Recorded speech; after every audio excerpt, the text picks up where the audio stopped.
তো এই পার্টে আমরা যেগুলো শিখবো সেটা হচ্ছে যে সার্কিটগুলো কিভাবে সলভ করতে হয়, আর হচ্ছে কারশফের সূত্রগুলো কিভাবে সলভ করতে হয়, অর্থাৎ এই দুই সেকশন শিখবো, পটেনশিওমিটার বা এই শান্ট মিটার ব্রিজ এই সংক্রান্ত।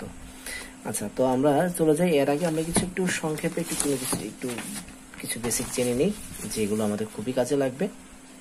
এক হচ্ছে যদি তিনটা সমান মানের রোধ পরস্পর সমান্তরালে থাকে, তাহলে সমান মানের রোধ যদি পরস্পর থাকে তাহলে তাদের তুল্যরোধ হচ্ছে যে কোনো একটা রোধকে ধরে এনে কয়টা আছে, তিনটা আছে, 3 দ্বারা ভাগ করে দিব। যদি 2টা থাকতো তাহলে r/2, যদি 10টা থাকতো r/10। আচ্ছা, তো এখন একটা জিনিস লাগবে, সেটা হচ্ছে আমাদের ভোল্টেজ ডিভাইডার রুল বা বিভাজন নীতি। সেটা দিয়ে আমরা অনেক দ্রুত ম্যাথ সলভ করতে পারবো।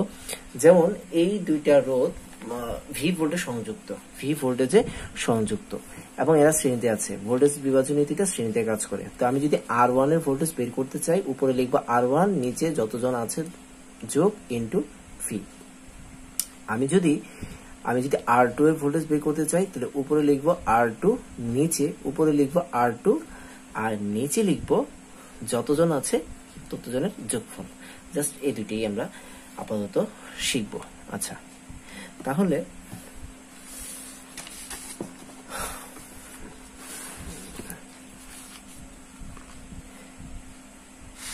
আচ্ছা, তো এবার আমরা একটু ম্যাথে চলে যাই। তো প্রথমে আমরা একটু এই ম্যাথটা একটু সলভ করে ফেলি, যে এই দুইটা সার্কিট। যেমন দেখো, এই দুইটা সার্কিটে কি দেওয়া আছে, যে বলা আছে এক্স, এটার এখানে তুল্যরোধ কত, অর্থাৎ x1 x2 এর তুল্যরোধ কত। এটা একটা ইউনিভার্সিটিতে এসেছিল, আমরা সামনে পাবো। তো x1 x2 এই দুই বিন্দুর তুল্যরোধ কত। আচ্ছা, তুল্যরোধ তো আচ্ছা ধরলাম যে এটার রোধ আর, কিন্তু এইটার তো কোনো রোধ নাই। তো এটার যেহেতু এটা সোজা তার বা কোনো রোধ বিহীন তার, তাহলে তার রোধ হচ্ছে 0। তো আমরা একটু দেখি তার রোধটা কত হয়। তার তুল্যরোধ হচ্ছে, আমরা একটু আগে শিখেছি যে উপরে হয়, আমি তুল্যরোধ বের করবো। সেটা হচ্ছে তুল্যরোধ বের করার জন্য আমরা শিখেছিলাম, যে গত ক্লাসে শিখেছিলাম যে তুল্যরোধ বের করার প্রসেসটা হচ্ছে Rp = উপরে দুইটার গুণফল, নিচে দুইটার যোগফল। অবশ্যই মনে থাকতে হবে, তুল্যরোধ নির্ণয়ের সূত্র হচ্ছে উপরে দুইটা গুণফল, নিচে দুইটার যোগফল। আচ্ছা, তাহলে একটা কাজ করে ফেলি, এখানে উপরে দুইটার গুণফল করে ফেলি, অর্থাৎ r × 0 আর নিচে দুইটা যোগফল r + 0। তাহলে 0/r অর্থাৎ 0। তাহলে এটার তুল্যরোধ কত? এটার তুল্যরোধ Rp = হচ্ছে 0। আচ্ছা, এইটাতে একটু পরেই যাচ্ছি। আমি এটাতে যাওয়ার আগে এখানে বইয়ের প্রবলেমগুলো নিয়ে এখন একটু আলোচনা করব। আচ্ছা, তো বইয়ে এখান থেকে শুরু করি, এই সার্কিট থেকে শুরু করি। তো এখানে দেখতে পাচ্ছ যে 140 নাম্বারটা এখানে আমরা এটা সলভ করব। এখানে কিভাবে সার্কিটটা দেওয়া আছে। আচ্ছা, এখানে দেখো বলা হয়েছে এ বি এর বিন্দুতে তুল্যরোধ কত, এ আর বি এই দুই বিন্দুতে তুল্যরোধ কত। আচ্ছা, এটা করার আগে আমরা যেটা করব, তো আমি এটা লিখি বুঝাই, অনেকে হয়তো বই থেকে নাও বুঝতে পারো ঠিকভাবে।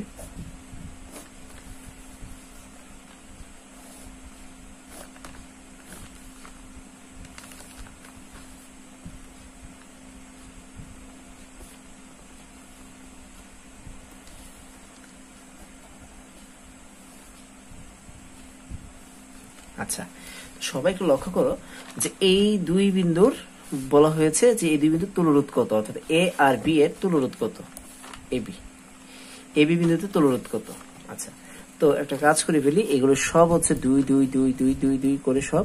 আচ্ছা, এখন একটু লক্ষ্য করো তো যে এই রোধের পা এটা, মাথা এটা, এই রোধের মাথা এটা, পা এটা, তাদের পা দুটো একসাথে, মাথা দুটো একসাথে, তার মানে তারা অ্যাকচুয়ালি মাথা একসাথে, পা একসাথে, তারা অ্যাকচুয়ালি সমান্তরালে আছে। সমান্তরালে আমরা শিখেছিলাম যে যদি রোধ সমান হয় তাহলে সমান্তরালে কি হয়, অর্থাৎ যে কোনো একটা রোধ ধরে আনবো এবং 2 দ্বারা ভাগ করে দেবো। আছে তো দুইটা, তাহলে 1। তাহলে এই দুইটা মিলে আমাকে তুল্যরোধ দিচ্ছে কত, 1 দিচ্ছে। আচ্ছা, তো এই দুইটা মিলে কত দিবে? সেম 1 দিবে। তাহলে একটা কাজ করে ফেলি, তো এখান থেকে এই দুইটা সরিয়ে আমি যদি সার্কিটটাকে সহজ করে অঙ্কন করি, তাহলে আমি এটা পাচ্ছি আর পাচ্ছি দেখো এই দুইটা মিলে কিন্তু একটা, তো এই দুইটা মিলে একটা। যেমন তাহলে আমি একটা কাজ করি, একটা যেহেতু লিখবো, এই একটা লিখছি, আবার এই দুইটা মিলে কত? একটা, নিচে এটা। আচ্ছা, এটা 2 2 2, এটা 2। তো এই দুই বিন্দুর তুলরোধ নির্ণয় করতে বলেছে। তাহলে এই দুইটা 2 2 মিলে কত হবে? আচ্ছা, ভালো কথা, এগুলো হচ্ছে 2 2 ভাগ হচ্ছে 1 হয়, তাহলে এটা 1 এটা 1, তাহলে 1 1, দুইটা যেহেতু শ্রেণীতে আছে, তো দুইটা মিলে কত হবে? 2 হবে। তাহলে 2 2 2, এবারে ইনশাআল্লাহ তোমরা নিজেরাই পারবা, অর্থাৎ 2 নিচে হচ্ছে 3, কারণ 3টা আছে, 3 দ্বারা ভাগ। তাহলে এই হচ্ছে এ আর বি বিন্দুর তুল্য রোধ।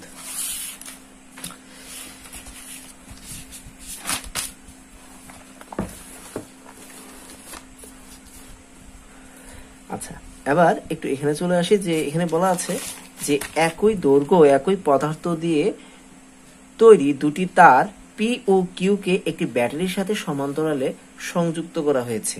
দুইটা তার পি ও কিউ কে ব্যাটারির সাথে সমান্তরালে সংযুক্ত করা হয়েছে। একই দৈর্ঘ্য একই পদার্থ। পি তারের ব্যাস 2 মিলিমিটার, কিউ তারের ব্যাস 1 মিলিমিটার। পি ও কিউ এর তড়িৎ প্রবাহের অনুপাত কত? আচ্ছা, তো আর কিচ্ছু বলা নাই, এখানে বলা আছে জাস্ট একই দৈর্ঘ্য একই পদার্থ দিয়ে তৈরি দুটি তার পি ও কিউ কে ব্যাটারির সাথে সমান্তরালে যুক্ত করা আছে। এই যে ব্যাটারি দিয়ে দিলাম, যুক্ত করা আছে। পি তারের ব্যাস দেওয়া আছে, কিউ তারের ব্যাস দেওয়া আছে, পি কিউ এর প্রবাহের অনুপাতটা কত বলা আছে। আচ্ছা, তাহলে পি তার কিউ তার প্রবাহের অনুপাত, তার মানে আই জানতে চেয়েছে। তো আমাদেরকে যে কাজটা এখানে করতে হবে, প্রবাহের অনুপাত বের করতে বলেছে। তা আমরা জানি আর ইকুয়াল টু, আমরা যে এটা সূত্রটা জানি সেটা হচ্ছে আর equal to rho l by A, দৈর্ঘ্য, আপেক্ষিক রোধ, রোধ, ক্ষেত্রফল। আচ্ছা, তো এখন আমাকে বলেছে যে এগুলোর ব্যাস দেওয়া আছে কত করে। প্রথমটা পি তারের ব্যাস হচ্ছে 2 মিলিমিটার আর কিউ তারের হচ্ছে 1 মিলিমিটার। তো 1 মিলিমিটার হচ্ছে কিউ তারের। এখন আমি দেখি, যদি প্রথম তারের জন্য আমি লিখি, তাহলে আমি লিখবো পি তারের জন্য লিখবো আর পি ইকুয়াল টু রো, কারণ একই উপাদান, চেঞ্জ হবে না, একই দৈর্ঘ্য, চেঞ্জ হবে না। ক্ষেত্রফল দিয়ে কি করব, আমার তো লাগবে ব্যাস। আমাকে এখানে বলা আছে যে ব্যাস, তাহলে ব্যাস হলে আমরা জানি ক্ষেত্রফল equal to pi r square. R equal to হচ্ছে আবার ডি/2, আর হচ্ছে ব্যাসার্ধ, তো এখানে আর ইকুয়াল টু হচ্ছে ডি/2 স্কোয়ার। তাহলে আমি এখানে পাচ্ছি যে আর এর সাথে ডি হচ্ছে ব্যস্তানুপাতিক সম্পর্ক।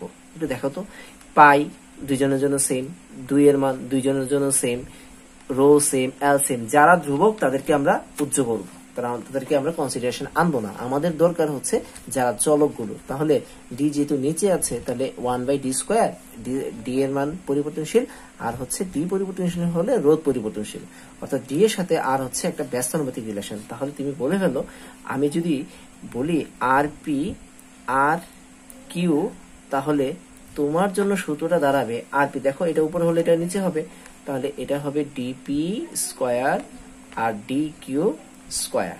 আচ্ছা, তো আমি দেখি পি তারের ইয়ে কত ছিল, 2 মিলিমিটার। পি তার ছিল 2 মিলিমিটার, তো পি তারের মান বসিয়ে দিই, 2 স্কোয়ার, আর ডি হচ্ছে 1, তাহলে 1/4 হচ্ছে তাদের রোধের অনুপাত। 1/4 হচ্ছে রোধের অনুপাত, তাহলে অ্যান্সারটা হচ্ছে 1/4। তো পি ও কিউ তারের প্রবাহের অনুপাত। আচ্ছা, একটু ভালো কথা, এখানে প্রশ্নে বলা ছিল প্রবাহের অনুপাত, বাট আমি তোমাদেরকে দেখিয়ে ফেলেছি যে আসলে পি ও কিউ তারের রোধের অনুপাত। আচ্ছা, তো প্রবাহের অনুপাত আর রোধের অনুপাত। এখন দেখো, আমি তো রোধ অ্যাকচুয়ালি বের করে ফেলছি, রোধের অনুপাত হচ্ছে কত, 1/4। তাহলে এখান থেকে একটা আইডিয়া করে বলে ফেলা যায় না যে রোধের অনুপাত কত, প্রবাহের অনুপাত কত হবে, কারণ ভি ইকুয়াল টু কি ছিল, আইআর। তাহলে ভি কে বাদ দাও, কারণ তুমি চাচ্ছ রোধ থেকে প্রবাহিত যেতে। তাহলে আমি বলতে পারি যে আই প্রপোর্শনাল টু 1/r, ব্যস্তানুপাতিক সম্পর্ক। তাহলে আই আর আর হচ্ছে ব্যস্তানুপাতিক সম্পর্ক। তাহলে আমি যদি রোধের অনুপাত পাই 1/4, তাহলে প্রবাহের অনুপাত কত পাওয়া উচিত? 4/1। তাহলে প্রবাহের অনুপাত বললে 4/1 আর রোধের অনুপাত বললে 1/4। আশা করি বুঝতে পেরেছো তোমরা আইডিয়াটা। এবার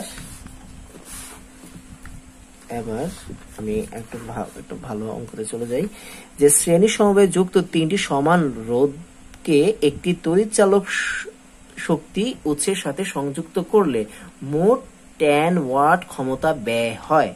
রোধ তিনটিকে একই তড়িৎ উৎসের সাথে সমান্তরালে যুক্ত করলে কত ক্ষমতা ব্যয় হবে? খুবই সিম্পল একটা অঙ্ক। যেমন দেখো, শ্রেণী সমবায়ে যদি তাদেরকে যুক্ত করো, তিনটা রোধকে, সমান রোধকে, অর্থাৎ এটা এটা এটা তিনটা সমান রোধ, তাহলে বলো তো তুল্যরোধ কত?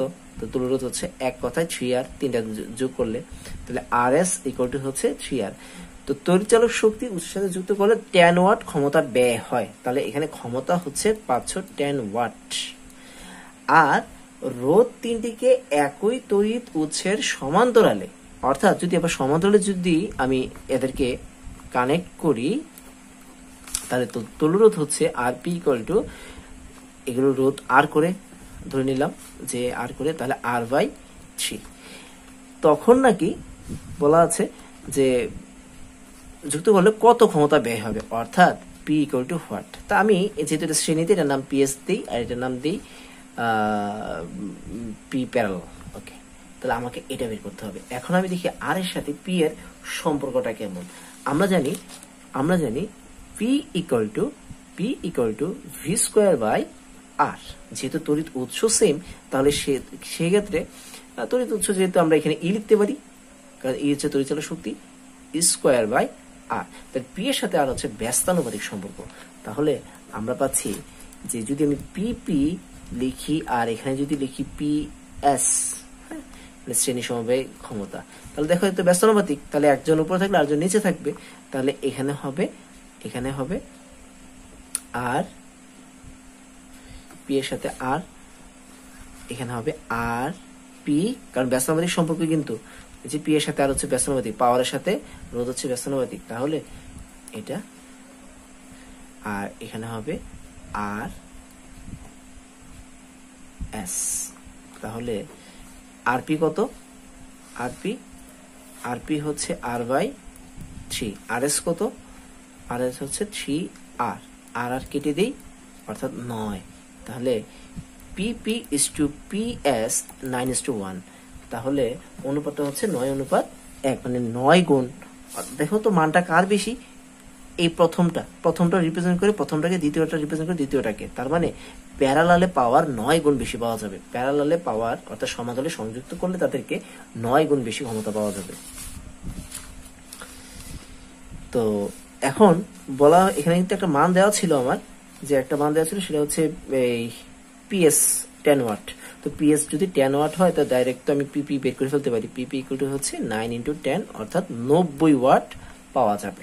আচ্ছা, এটা একটু প্র্যাকটিস করে নিবা বাসায়।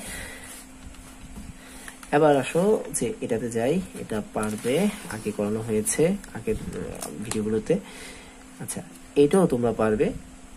এখানে বলেছে একটা, আমি প্রশ্ন বলে দিই, 60 ওয়াট 220 ভোল্ট, 60 ওয়াট 110 ভোল্ট লেখা বাল্ব দুটির রোধের অনুপাত কত? রোধের অনুপাত তো আমি তো এখানে সবই জানি, পি জানি, ভি জানি, তো রোধ জানতে চেয়েছে। P = V²/R, অর্থাৎ এটা প্রথমটার জন্য P1 V²/R1। কেন? দেখো এখানে V1²/R1, P তার দ্বিতীয় ক্ষেত্রে হচ্ছে P2 V2²/R2। একটা দ্বারা একটা ভাগ করো, অনুপাত তোমার রোধের অনুপাত চলে আসবে, কারণ তুমি তো পি আর ভি এর মান জানো। আচ্ছা, তো এটাতে যাই যে পাশের চিত্রে দুটি রোধের মধ্যে প্রবাহিত বিদ্যুৎ প্রবাহমাত্রা কত? আচ্ছা, যদিও এই প্রশ্নটা একটু ঝাপসা,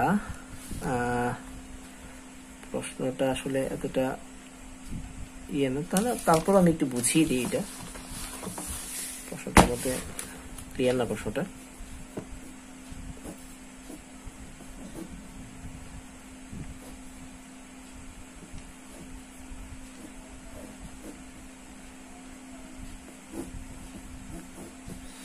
এখানে একটা অভ্যন্তরীণ রোধ দেওয়া আছে 0.25, এটা ব্যাটারির অভ্যন্তরীণ রোধ। আর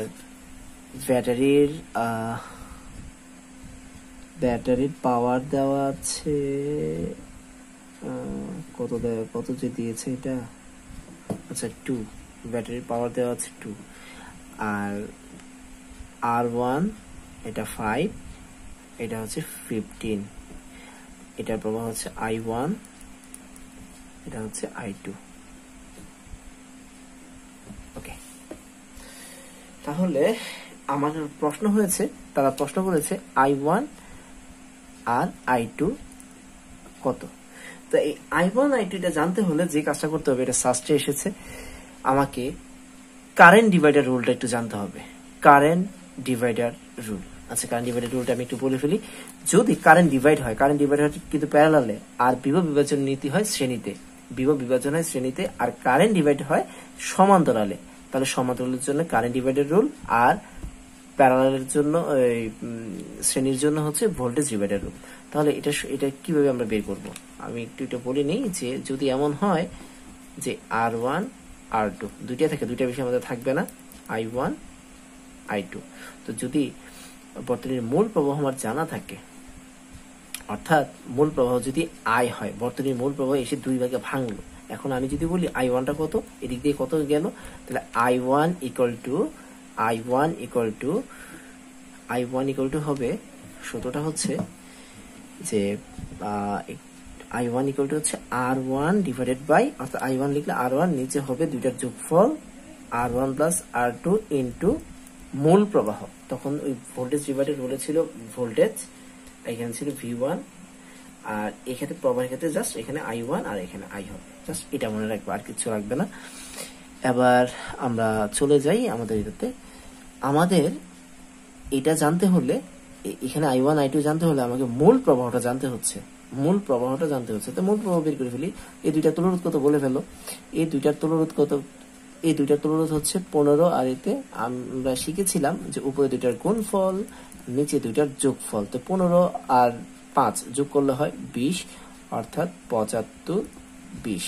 কিন্তু দেখো এখানে কিন্তু একটা ব্যাটারির মধ্যে একটা ছোট মানে একটা রোধ আছে, তাহলে পুরা বর্তনীর রোধ কত, তাহলে এটা প্লাস, যেহেতু এটার সাথে সবসময় যে ব্যাটারি রোধটা শ্রেণীতে থাকে, তাহলে টোটাল রোধ আমি যদি বলি যে R ইকুয়াল টু 75/20 প্লাস 0.25, এই হচ্ছে বর্তনীর টোটাল রোধ। বর্তনীর রোধ জানলাম, তারপর এখানে বর্তনীর ভোল্টেজ জানি, ই বা ভি একই কথা, ভোল্টেজ জানি, তাহলে I ইকুয়াল টু V/R। তো ভি জানো 2, আর এই মানটা দিয়ে এখানে ভাগ করে দাও, ভাগ করলে তুমি একটা মান পাবা, মানটা আসবে, ক্যালকুলেটর প্রেস করলে তোমার যে মানটা আসবে এখানে 0.5, তোমার মান আসবে 0.5, এটা আসবে। এবার তুমি I1 বের করতে যাচ্ছ, তাহলে I1 এর জন্য কি লিখবে, I1 এর জন্য লিখবে R1 প্লাস R2 ইন্টু 0.5, এটা তুমি লিখবে। এবার সব মান তোমার জানা আছে, I2 বের করে ফেলতে পারবে।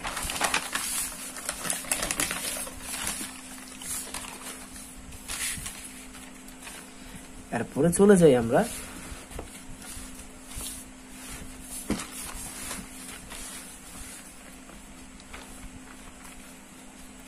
এটাতে চলে যাই।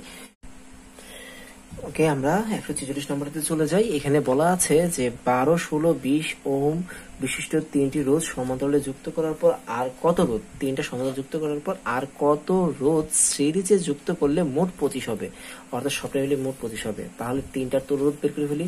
এই তিনটা তুলরোধ বের করার জন্য আমি একটা এই সূত্রটি দেখাই ফেলি। সেটা হচ্ছে উপরে যতজন থাকবে তিনটার গুণফল হবে 12, 16, 20, নিচে হবে তিনটা যদি থাকে তাহলে দুইটা করে গুণফলের যোগফল, যদি চারটা থাকে তাহলে তিনটা করে গুণফলের যোগফল। চারটা থাকলে এইভাবে করার কোনো দরকার নেই, অনেক বড় হয়ে যায়, তিনটার পর্যন্ত আমরা অ্যাপ্লাই করব। আর যদি দুইটা থাকতো তাহলে একটা করে যোগফল লিখব, অর্থাৎ আমাদের আসবে 12 × 16 প্লাস 16 × 20 প্লাস 20 ইন্টু 12 এটা। আচ্ছা, এই হচ্ছে তার তুলরোধ প্লাস এইটার সাথে অর্থাৎ আরপি এর সাথে এক্স মানে রোধ যুক্ত করলে কত হতে হবে, 25 যেন হয়। অর্থাৎ এখন আমি আরপির মান জানি, এই মানটা এখানে বসাবো, বসিয়ে ওই 25 থেকে বাদ দিলে আমি এক্স পেয়ে যাব। আচ্ছা, তাহলে এবার আমি আরেকটাতে যাই, যে একটি কোষের তড়িৎ চালক বল 2 ভোল্ট, অভ্যন্তরীণ রোধ 2 ওহম, এর প্রান্তদ্বয় 10 ওহম রোধের তার দ্বারা যুক্ত করলে কত বিদ্যুৎ প্রবাহিত হবে। তাহলে ই দেওয়া আছে, তড়িৎ চালক শক্তি ই, অভ্যন্তরীণ রোধ স্মল আর, প্রান্তদ্বয়ের রোধ ক্যাপিটাল আর, কত বিদ্যুৎ প্রবাহিত হবে আই জানতে চেয়েছে। আমরা জানি E equal to I R plus R, আমরা জানি E equal to I R plus R, তাহলে সেখান থেকে সবই জানি, আই পেয়ে যাব। আচ্ছা, এবার এটাতে আসি।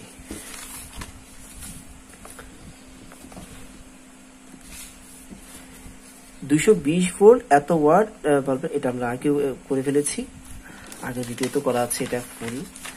আচ্ছা, এইটাতে আসি, খুব সার্কিটটা খুব ভালো সার্কিট, কুইটে এসেছিল। এস সুইচটি চালু করলে এ বি প্রান্তদ্বয়ের রোধ কত, এ আর বি এর প্রান্তদ্বয়ের রোধ কত, এস সুইচ যদি চালু করা হয়। তো দেখো এই দুইটা কিন্তু সমান্তরালে আছে, এই দুইটা কিসে আছে, সমান্তরালে আছে, কারণ এই যে পাগুলো একসাথে, মাথাগুলো একসাথে, পাগুলো একসাথে, মাথাগুলো একসাথে। তাহলে সমান্তরালে থাকলে তুলরোধ বের করার জন্য আমরা ফর্মুলা শিখে ফেলেছিলাম, যে উপরে দুইটা গুণফল অর্থাৎ 20 ইন্টু 10, নিচে দুইটা যোগফল 30 অর্থাৎ 230, কাটলে 20/3, এটা উপরের অংশে। নিচের অংশে সেম হবে, নিচের অংশ সেম হবে 20/3। এবার এইটা যদি আমি অ্যাড করে দিই, তাহলে এই দুইটা মিলে হয়ে গেল একটা, আবার নিচে দুইটা মিলে হয়ে গেল একটা। এখন বলো তো কিসে আছে, অবশ্যই তারা শ্রেণীতে আছে, শ্রেণীর সাথে দুইটা যোগ করে দিই, তাহলে 40/3, তাহলে 13.33 হচ্ছে এটা তুলরোধ।